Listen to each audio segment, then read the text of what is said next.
ఒక స్వామీజీ గారి దగ్గరికి ఒక తల్లి తన బిడ్డను తీసుకుని వెళ్ళిద్దంట. వెళ్ళినప్పుడు స్వామీజీ గారు అందరికీ కూడా మంచి మాటలు చెప్తున్నారు, ఆయన ఏం చెప్తే అది జరుగుద్దని అందరూ కూడా లైన్లో చాలాసేపు వేచి ఉండి ఆ తల్లి తన కొడుకుని తీసుకుని వెళ్ళినప్పుడు ఆ స్వామీజీ గారు అమ్మ ఎందుకు వచ్చావు అని అడిగినప్పుడు, నా ఈ చిన్న కొడుకు బెల్లం ఎక్కువగా తినేస్తున్నాడండి, బెల్లం మానేయమని ఎంత చెప్పినా వినటం లేదు, కాబట్టి వీడి ఆరోగ్యం పాడైపోతుంది, పళ్ళన్నీ పుచ్చిపోతున్నాయి, అందుకని ఈ పిల్లాడికి మీరు ఒక మాట చెప్తే వాడు బెల్లం తింటూ మానేస్తాడని మీ దగ్గర తీసుకొచ్చానండి అని చెప్పిందంట.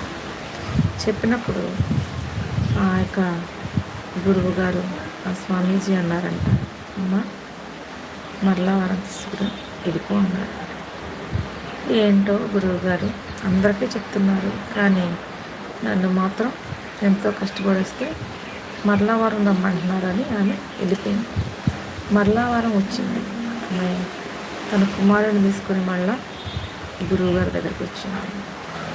అయ్యా మొన్న వారం వచ్చాను, కొడుకు బెల్లం తింటాం మానట్లేదని చెప్పాను, ఈ వారం రమ్మన్నా, మళ్ళా నా కొడుకుని తీసుకుని వచ్చాను. అయ్యా వీడి ఆరోగ్యం పాడైపోతుంది, డాక్టర్ గారు ఇచ్చిన మందులు పనిచేయట్లేదు, ఈ పిల్లోడు బెల్లం తింటాం మానటం లేదని చెప్పి అప్పుడు డాక్టర్ గారు అప్పుడు ఆ గురువు గారు ఆ పిల్లోని పిలిచి, బాబు నువ్వు మీ అమ్మ చెప్పినట్టు వినొచ్చు కదా,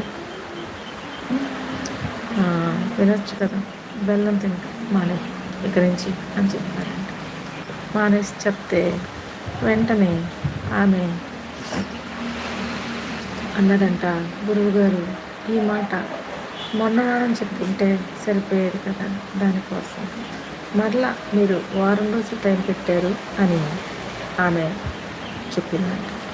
అప్పుడు ఆ గురువుగారు అన్నారంట, బెల్లం అంటే నీ కొడుకే కదమ్మా, నాకు కూడా చాలా ఇష్టం, అందుకనే మనకి ఒక విషయం మీద పట్టలేనప్పుడు ఆ విషయం గురించి మనం మాట్లాడకూడదు, అందుకనే బెల్లం ఈ వారం రోజులు నేను తింటాం మానేసేసి నీ కొడుక్కి బెల్లం తింటాం మానేయమని నేను చెప్తానమ్మా.